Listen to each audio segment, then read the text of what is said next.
Malgré un réel effort scientifique pour être au plus près de la chronologie et des modalités de la construction de l'église Saint-Pierre de Tresse, il reste beaucoup d'incertitudes en raison de la pauvreté des sources antérieurement au XIXe siècle.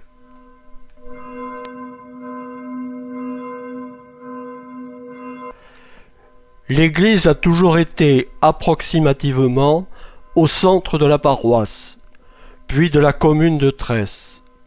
Elle est aujourd'hui au cœur de la partie que l'on considère comme le bourg de Tresse. L'église Saint-Pierre de Tresse est composite, façonnée au fil des siècles, par toute une série de travaux qui définissent sa forme actuelle. Cette vidéo éclaire cette évolution en suivant une ligne chronologique.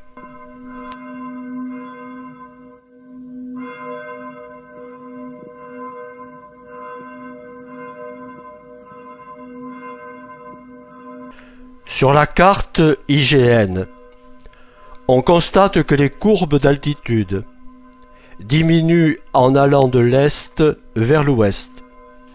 L'église Saint-Pierre a été implantée sur un petit promontoire qui domine la rouille Pétrus-la-Roche, à proximité d'une source toujours fonctionnelle aujourd'hui.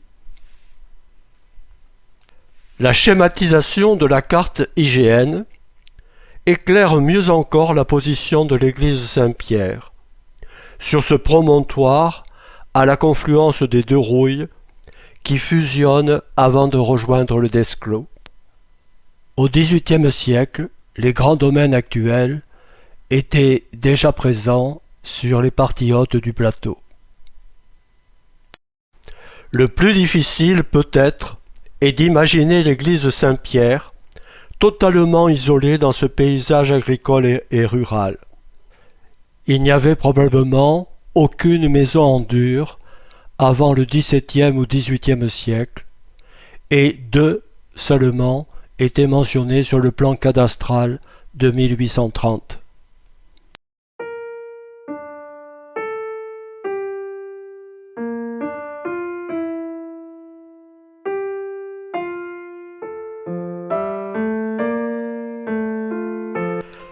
Si l'église Saint-Pierre est incontestablement romane, comme le prouve le relevé architectural effectué par Léo Drouin vers 1850, on n'a aucune idée des étapes qui ont conduit à l'apparition de cet édifice avec son abside et sa nef.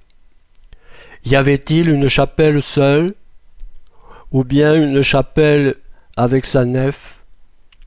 Seule certitude, le chevet est plat.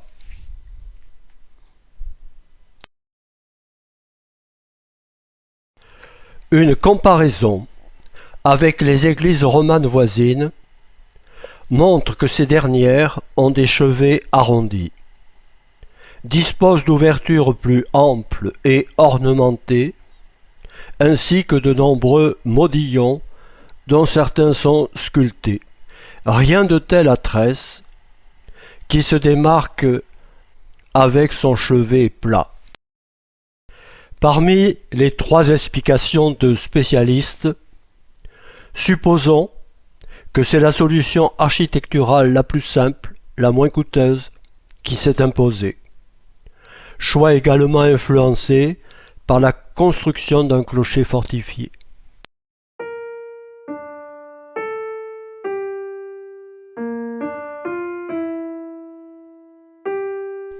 L'ancienne abside est surélevée entre la fin du XIIe siècle et le début du XIIIe. Un escalier en vis permettait de monter jusqu'au clocher-mur, qui a été édifié au-dessus de l'arc principal. La voûte en ogive est réalisée plus tard. Il est dommage qu'aucune source écrite ne nous permette de déterminer quels sont les décideurs de cette élévation.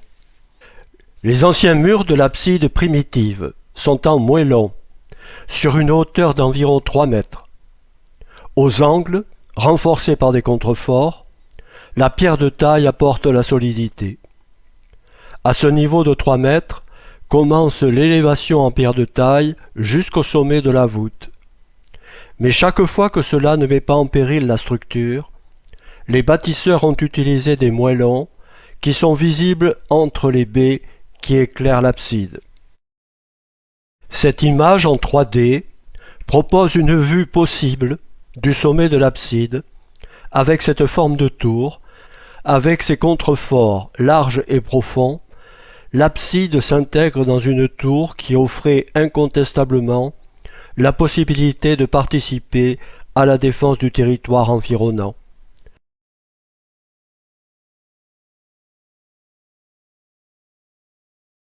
L'église a été bâtie en respectant la topographie du promontoire et pour obtenir un sol plat, il a fallu araser. La présence de clochers-murs est un autre exemple de la sobriété de l'église Saint-Pierre. Il était pourvu de 2 baies campanaires que l'on pouvait atteindre grâce à un escalier en pierre. Il y avait un toit au sommet de cette tour, mais on a peu d'indications sur la manière dont il avait été conçu. Seule certitude, il était plus bas qu'aujourd'hui.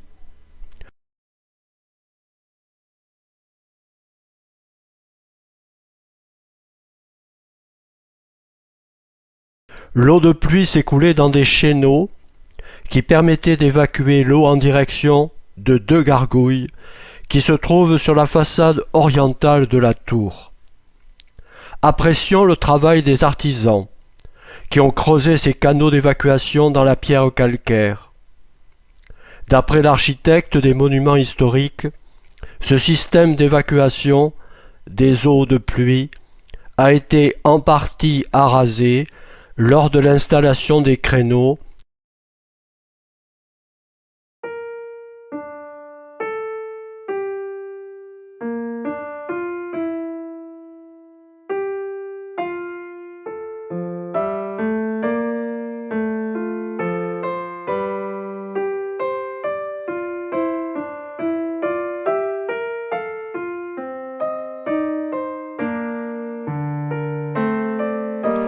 pour atteindre le sommet de la tour et les baies campanaires. Il a été construit un escalier en vis, technique connue dès le XIIe siècle et de plus en plus utilisée à l'époque romane, ce qui correspond à la période de l'élévation de l'abside à l'église Saint-Pierre. Dans la logique du caractère de défense de cette église, l'entrée dans cet escalier en vis se faisait à partir du chœur à une certaine hauteur. Bien que murée, l'entrée actuelle est toujours visible. Toujours dans un souci de défense, 2 petites ouvertures de type archère l'éclairent.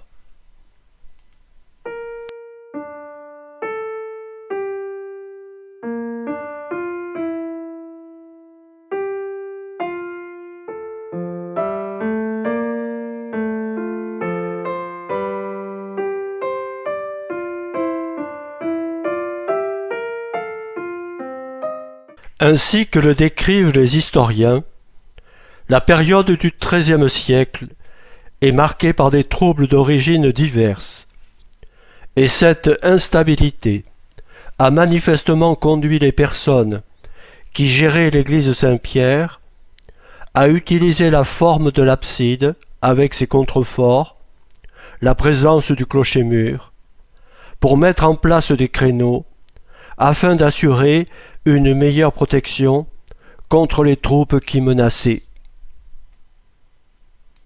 Des passionnés d'histoire et de patrimoine au XIXe siècle, comme Léo Drouin et le marquis Castelnau d'Essenault, ont confirmé que cette tour de défense avait reçu des hourds, comme le prouve la présence de nombreux trous de boulins qui sont visibles sur une photo prise en 1912 par un autre archiviste girondin.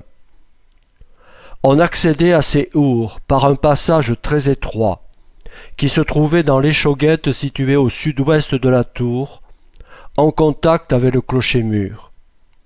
Ce passage est toujours visible aujourd'hui. Comme nous ne possédons aucun document sur cette période, nous devons nous contenter de présenter des croquis dessinés par Viollet-le-Duc afin de comprendre comment les charpentiers travaillaient pour placer ces hourds. En s'appuyant sur l'exemple du contrefort, nous avons représenté 2 hourds en 3D. En se plaçant à l'intérieur de la tour, on peut apprécier la dimension des trous qui avaient été ouverts pour recevoir les poutres placées par les charpentiers. Ces trous de boulins sont aujourd'hui fermés pour éviter la pénétration des oiseaux. Grâce aux hourds, il était possible de se déplacer sur les 3 façades de la tour de défense et les défenseurs pouvaient ainsi plus facilement atteindre les assaillants pour les empêcher de pénétrer dans l'église et les pousser peut-être à se diriger vers d'autres lieux.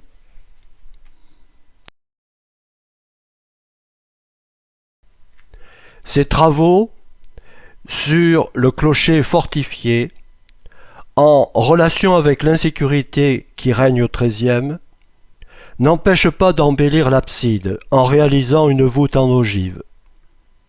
Au contact entre la nef et l'abside se place l'arc triomphal brisé relancé qui porte sur ses colonnes le clocher-mur édifié juste au-dessus. On peut voir aujourd'hui, du fait de l'élévation de la nef au XIXe, les différentes hauteurs occupées par les anciennes nefs à plusieurs périodes. Il s'agit d'une voûte d'ogive quadripartite bombée, c'est-à-dire le croisement de 2 ogives qui reposent sur 4 piliers. Les 4 piliers avec chapiteaux occupent les angles de l'abside. Ceux qui sont proches de la nef s'appuient sur la colonne qui soutient l'arc triomphal. Les 2 autres occupent les angles de la façade orientale de l'abside. Seul le chapiteau, à l'angle nord-est, a été sculpté avec des feuilles d'eau. Si l'abside intègre au XIIIe siècle les principes de l'art gothique, les décideurs ont continué de conserver les étroites baies de l'époque romane, plus adaptées à une tour que l'on voulait extérieurement défensive. Toutefois, ils ont cherché le moyen de faire entrer la lumière de manière plus satisfaisante, et pour cela, à l'intérieur de l'abside, les baies sont beaucoup plus évasées. Outre la petite fenêtre d'axe du XIIe, qui a été probablement remaniée, ont été conservées des niches. Celle de gauche abritait le Saint-Sacrement, et à droite se trouvent 2 niches qui constituent une double piscine pour le rituel de purification. Ce type de piscine a été rarement conservé dans d'autres églises.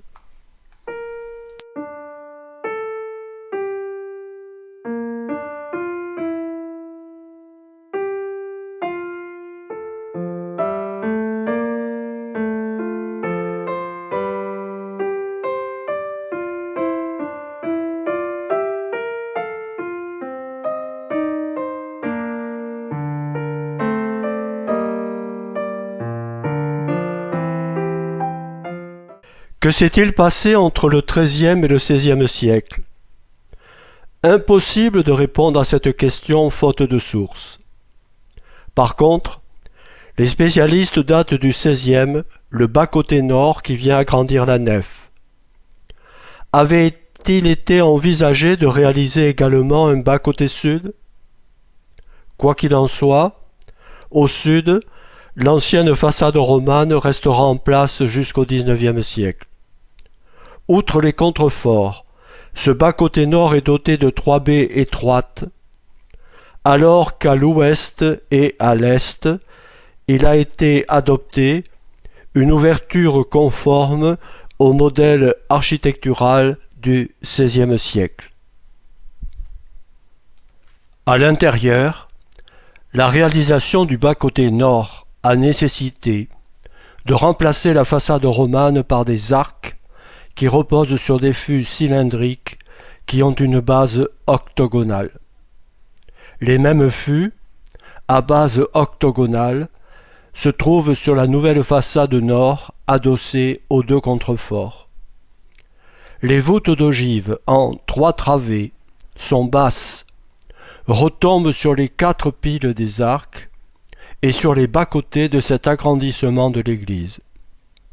Les culots, sur les retombées des 4 ogives dans les angles du bas-côté nord, sont les plus intéressants de l'église de Tresse en raison de la qualité des sculptures que l'on y trouve. À l'angle sud-est, un griffon plante son bec dans un dragon qui a presque complètement disparu. À l'angle nord-est, encore plus intéressante, une chauve-souris déploie ses ailes et on peut voir encore aujourd'hui des traces de la peinture qui recouvrait auparavant les parois.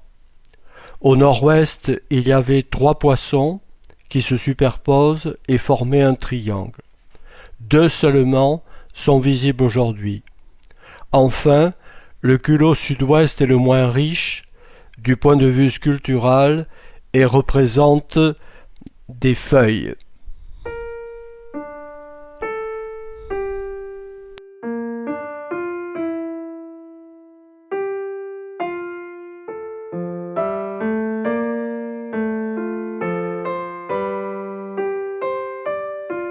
Toujours au XVIe siècle, le sommet du clocher fortifié a été profondément modifié suite à la création d'une chambre de défense.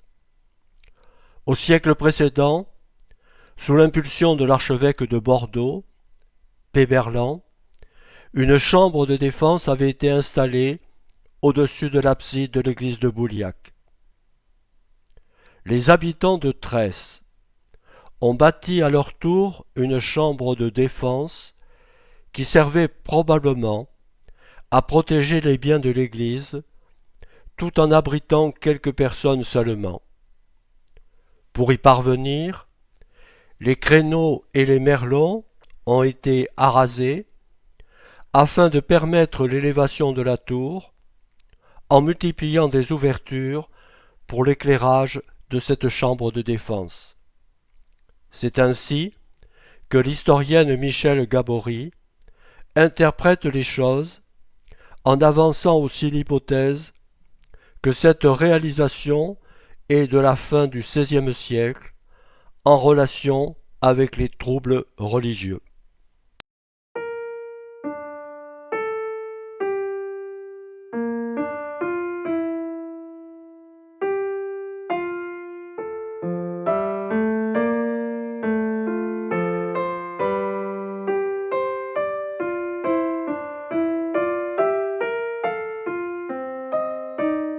Finalement, les murs atteignent à peu près la moitié des baies campanaires, et avec le toit qui était posé par-dessus la chambre de défense, les baies campanaires sont totalement masquées.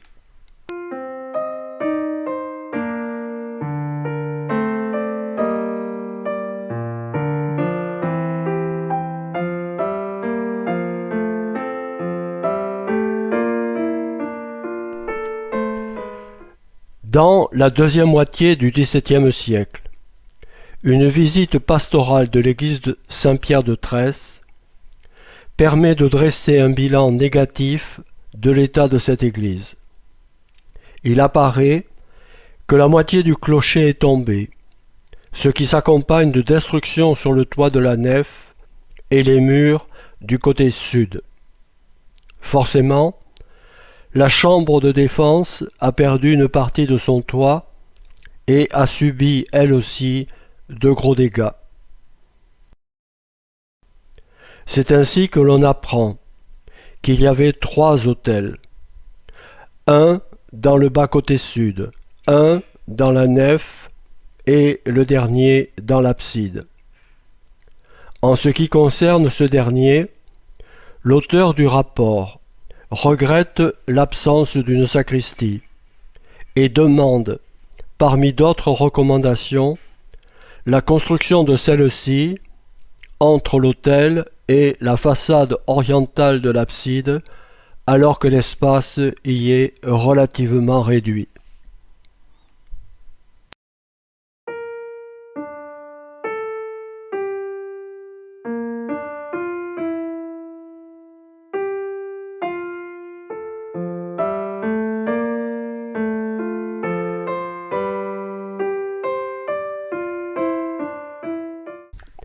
Quelques années plus tard, lors d'une nouvelle inspection de l'église Saint-Pierre, l'auteur du rapport relève le même état dégradé, mais prend la peine de décrire la nouvelle sacristie en insistant sur son étroitesse, ce qui rend son utilisation très incommode, tout en gênant le prêtre lorsqu'il se trouve en train d'officier à l'autel.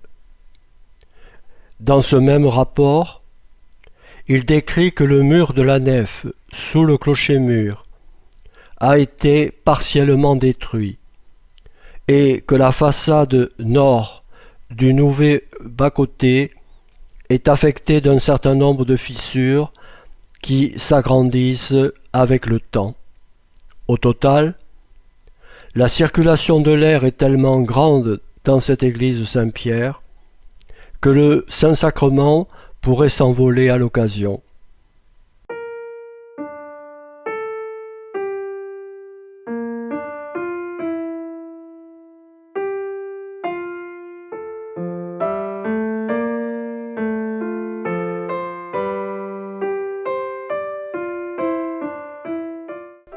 À noter que l'auteur du rapport demande aux membres du chapitre de la cathédrale de Bordeaux d'agir au plus vite pour corriger cette situation.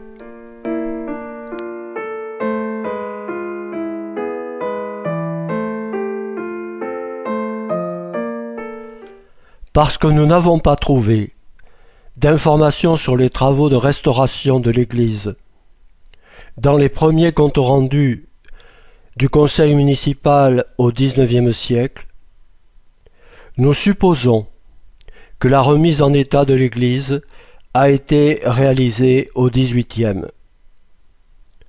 Au sommet de la tour, le clocher-mur a été reconstruit et les murs de la chambre de défense ont été arasés de telle manière que les baies éclairant la chambre de défense ressemblent désormais à des créneaux entourés de merlons. En quelque sorte, le clocher fortifié a retrouvé l'allure qu'il avait au XIIIe siècle. Un toit recouvre la structure pour la protéger des intempéries. Sa charpente repose directement sur les merlons.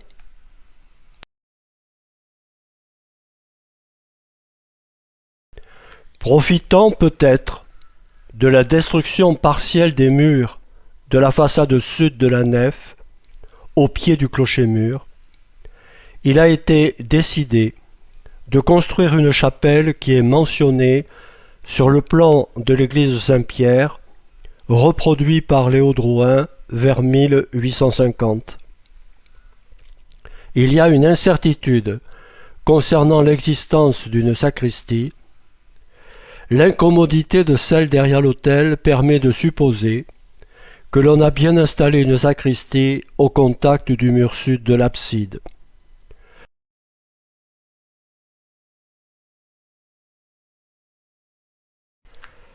Nous possédons des documents qui indiquent que la cure où résidait le dernier curé de Tresse est devenue un bien national pendant la Révolution. Ces mêmes documents mentionnent un presbytère avec quelques arpents de terre sans savoir où il se trouve. Dans la période la plus tendue de cette phase révolutionnaire, les biens de l'Église ont été vendus par les autorités de la nouvelle commune créée pendant la Révolution.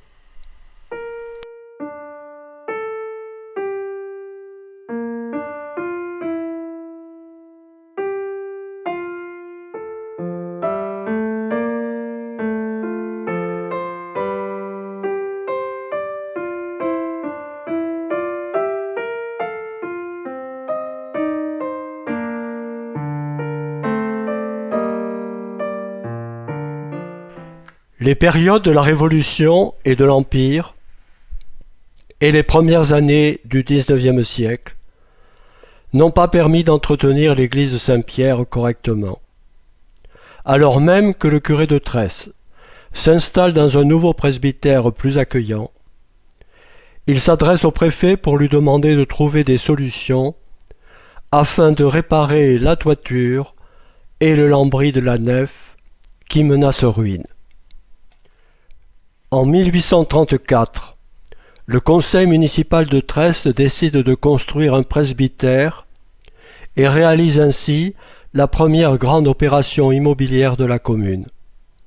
Le projet de 1834 ne comporte que le corps central actuel, sur un terrain appartenant à la famille Marès, le tout pour un montant de 6 000 francs de l'époque. Si une partie de la somme est apportée par les grandes familles propriétaires à Tresse, la commune doit tout de même emprunter près de 4 000 francs auprès des propriétaires les plus fortunés. Deux des principaux contributeurs à la sauvegarde du patrimoine religieux de la Gironde passent à l'église de Tresse. Nous avons quelques notes écrites en 1844 par le marquis Castelnau d'Essenaux, et ensuite, en 1850, nous disposons des croquis établis par Léo Drouin.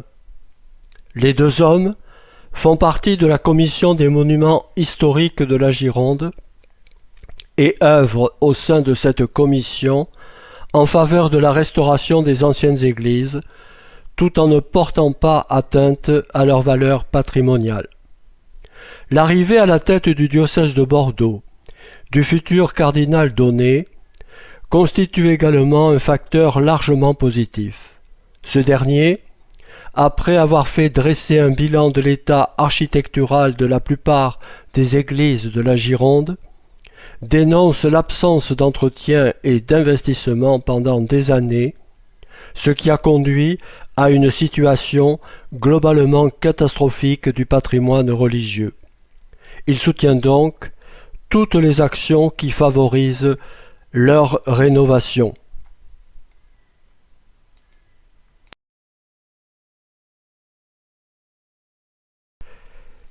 Dès le début des années 1850, la commune de Tresse constate que d'importants travaux de construction ou de rénovation se déroulent dans les communes voisines. Nul doute également que le maire de Tresse, M. Taillefer, pharmacien à Bordeaux, propriétaire du domaine de Lizaine, est parfaitement au courant des souhaits exprimés par le cardinal Donnet, à savoir redonner aux édifices religieux leur importance afin de favoriser la vie religieuse et la vie sociale. Le projet architectural vise à amplifier la dimension de l'église Saint-Pierre en procédant à l'élévation de la nef et en construisant un bas-côté sud qui sera le pendant de celui réalisé au nord au cours du XVIe siècle. Ce projet a un coût très élevé. Il vient après la construction du presbytère et de la première école de la commune. Toutefois, la période est favorable car nous sommes dans la première décennie du Second Empire et la croissance économique est assez remarquable, ce qui permet d'envisager plus facilement de concevoir ce grand projet. Comme toutes les communes des alentours rénovent leurs édifices religieux, il est difficile à la commune de Tresse de ne pas faire aussi bien que les collectivités voisines. Ainsi, cette commune de 600 habitants va investir 18 000 francs pour financer ce projet architectural. Un tiers de la somme est apporté par les dons des grands propriétaires, le reste bénéficie d'un petit soutien de l'État et surtout d'un emprunt. Les murs du bas-côté sud sont en moellon et l'ensemble est tenu par des contreforts. En revanche, l'élévation de la nef se fait en utilisant des pierres de taille.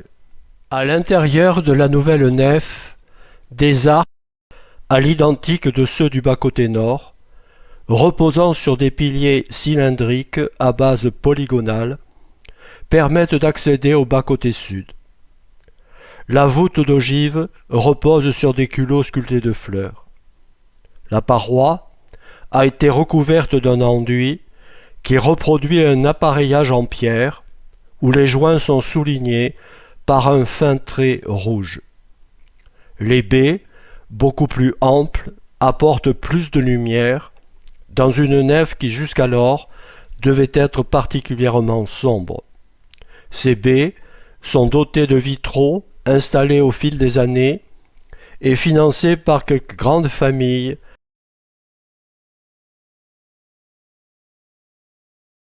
Le bas-côté sud représente presque à l'identique celui édifié au XVIe siècle au nord. Dans les archives municipales existe un plan de la façade de l'église Saint-Pierre où sont dessinées une porte d'entrée, une rosace et 2 portes latérales.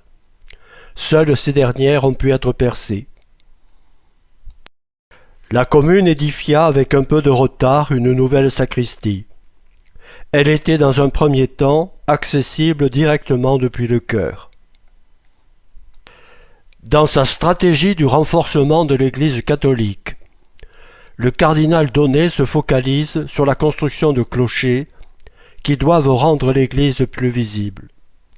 Bien des communes vont exaucer sa demande, à tel point que les défenseurs du patrimoine s'inquiètent de l'atteinte portée à ce dernier. La commune de Tresse a suffisamment d'exemples parmi les communes qui l'entourent et se doit de construire une flèche sur le modèle défendu par le cardinal.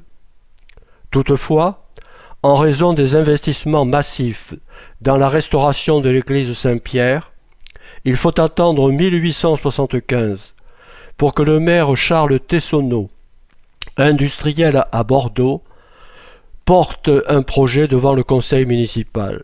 Ce projet consiste à araser une partie du clocher fortifié, afin d'y placer une flèche digne des exigences du cardinal Donnet.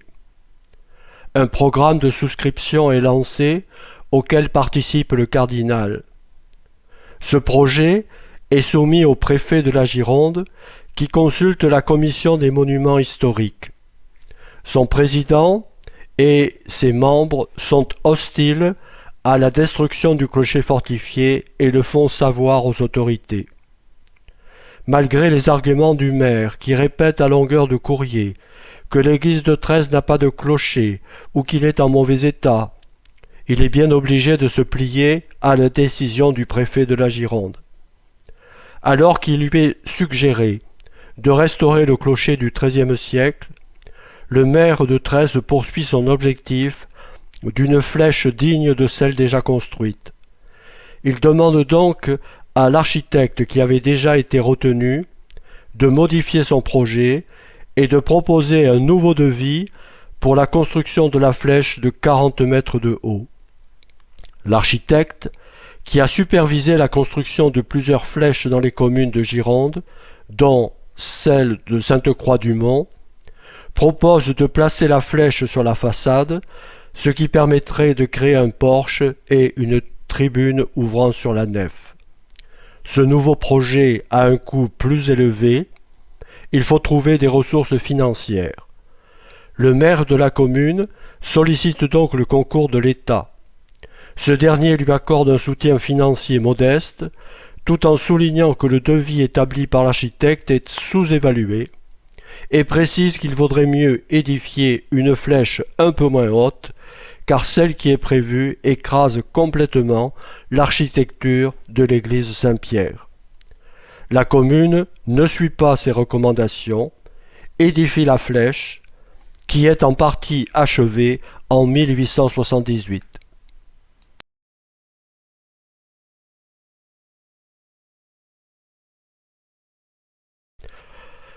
Moins de 6 ans après sa construction, le nouveau clocher de l'église Saint-Pierre présente des signes évidents de faiblesse.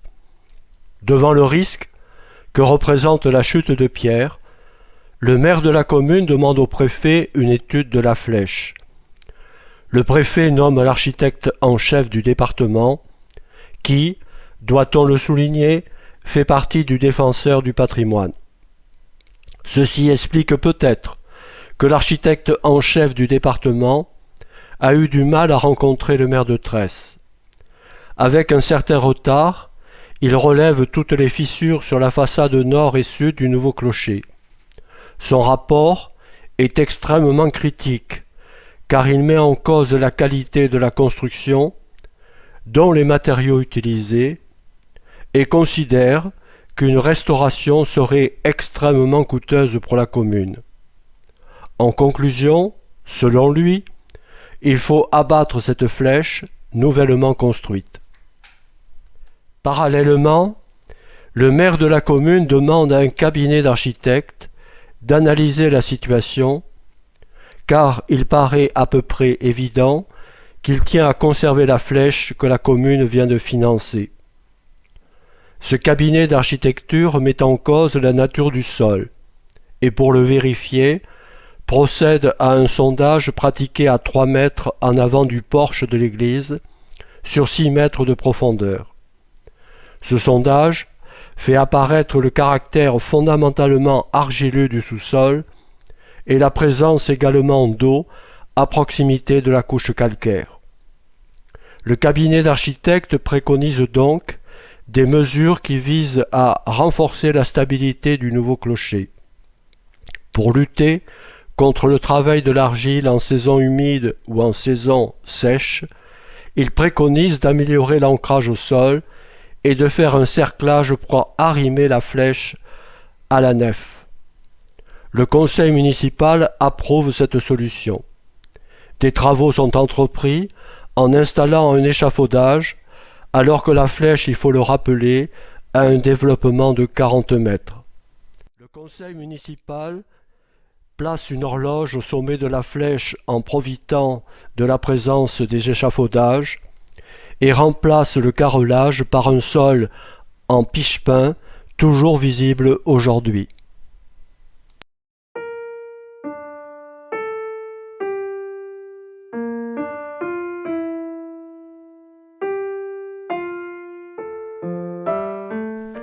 Les transformations sont également très importantes à l'intérieur de l'église Saint-Pierre. Ces dernières, financées en partie par la fabrique, s'étalent sur plusieurs années. Une chaire en bois remplace celle en pierre et on constate que de nombreuses statues sont placées sur les piliers de la nef. Il est décidé d'enlever l'enduit et les peintures qui recouvraient les parois dans l'abside. Le marquis de Castelnau-Dessenaux regrette, lors de son passage en 1876, cette destruction au vu des 2 relevés effectués juste avant les travaux par un autre membre de la commission des monuments historiques. Les couleurs ne sont pas représentées sur les 2 relevés qui ont été tracés au fusain. La photographie permet de se rendre compte de la surcharge ornementale. On y voit un autel imposant avec sa série de chandeliers. Plus important encore, on a posé sur la partie en moellon, peut-être pour la cacher, un habillage en bois qui masque de ce fait toutes les niches et la petite fenêtre dans l'axe oriental.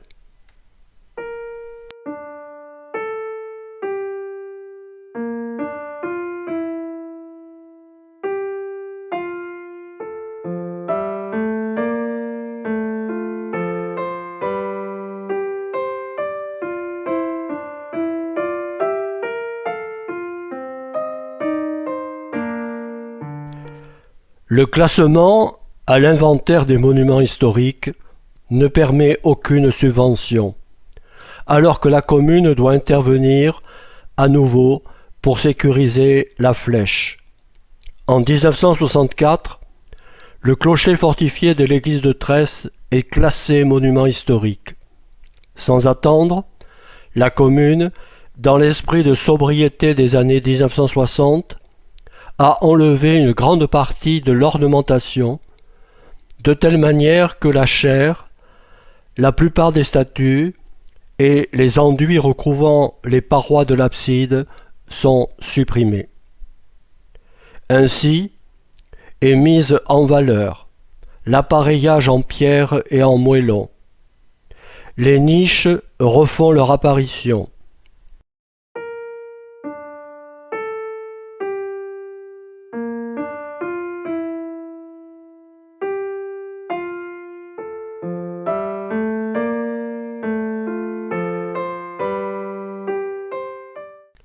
Seule la statue de la Vierge à l'oiseau, probablement du XVe siècle, et déjà dessinée par Léo Drouin, est mise en valeur.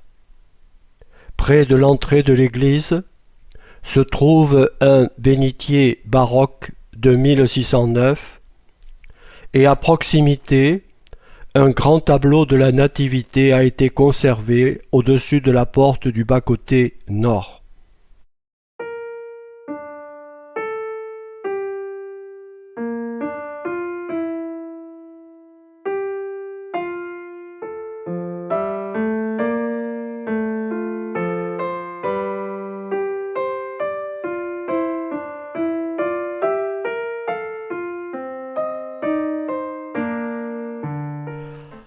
En 1981, la commune intervient sur le clocher fortifié pour remettre en état la toiture et permettre d'accéder à l'ancienne chambre de défense. Pour cela, il faut remettre en état l'escalier en vis et on profite des travaux pour rendre à nouveau visibles les baies campanaires, celles-ci ayant été bouchées au XIXe siècle. Les tuiles enlevées, la charpente est mise en valeur.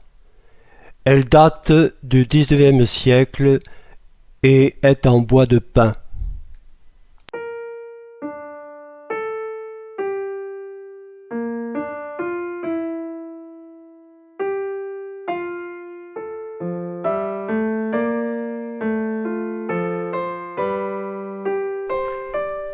De nouvelles chutes de pierre obligent la commune à financer en 1984 une campagne de restauration de la partie supérieure du nouveau clocher en raison de la mauvaise qualité des matériaux, notamment en ce qui concerne les clochetons.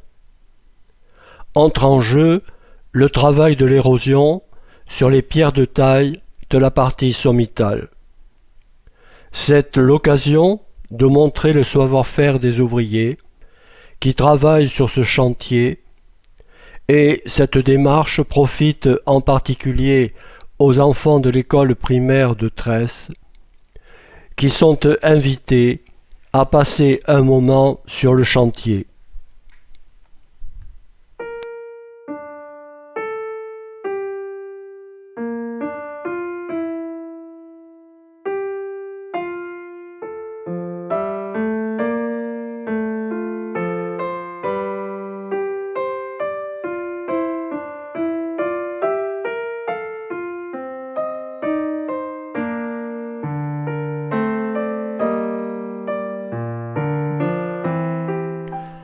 À la fin des années 80, sous l'impulsion de l'adjoint à la culture, Lucien Delugat, commence la restauration de l'escalier en vis afin de pouvoir l'emprunter en partant du niveau du sol, car jusqu'alors, l'entrée se faisait à la même hauteur que la porte murée à l'intérieur de l'abside. L'objectif est de permettre à tous les habitants de la commune, mais aussi aux visiteurs lors des journées du patrimoine, de visiter le sommet du clocher fortifié. À cet effet, le sol de l'ancienne chambre de défense a été restauré et une mezzanine permet d'accéder jusqu'à la partie la plus haute avec une vue sur le paysage environnant.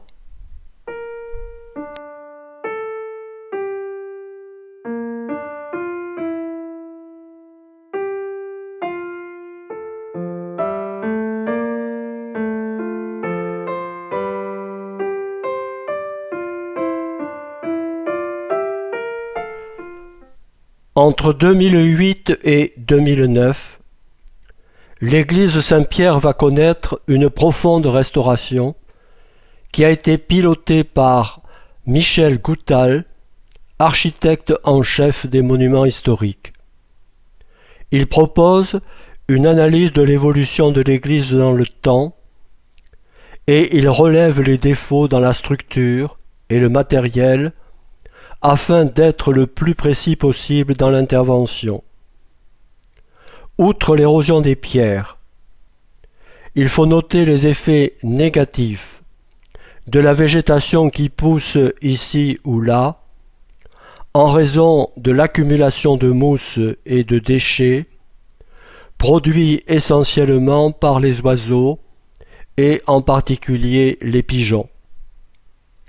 Seul, le clocher fortifié étant classé, la phase de restauration a débuté par ce dernier avant de s'étendre au cours d'une deuxième tranche sur la partie de la nef avec ses bas-côtés. Ni la sacristie, ni le nouveau clocher ne sont concernés par cette opération.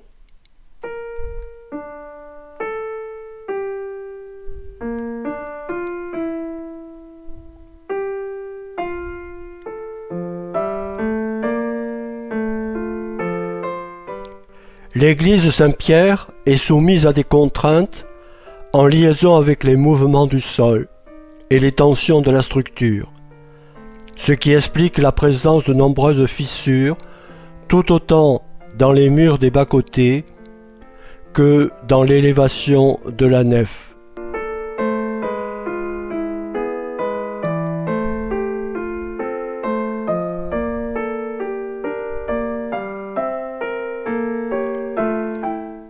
Les photos prises peu de temps après les travaux montrent que l'église de Saint-Pierre a retrouvé tout son lustre. Nul doute cependant que la protection de ce patrimoine exigera au cours des années à venir d'autres opérations de restauration.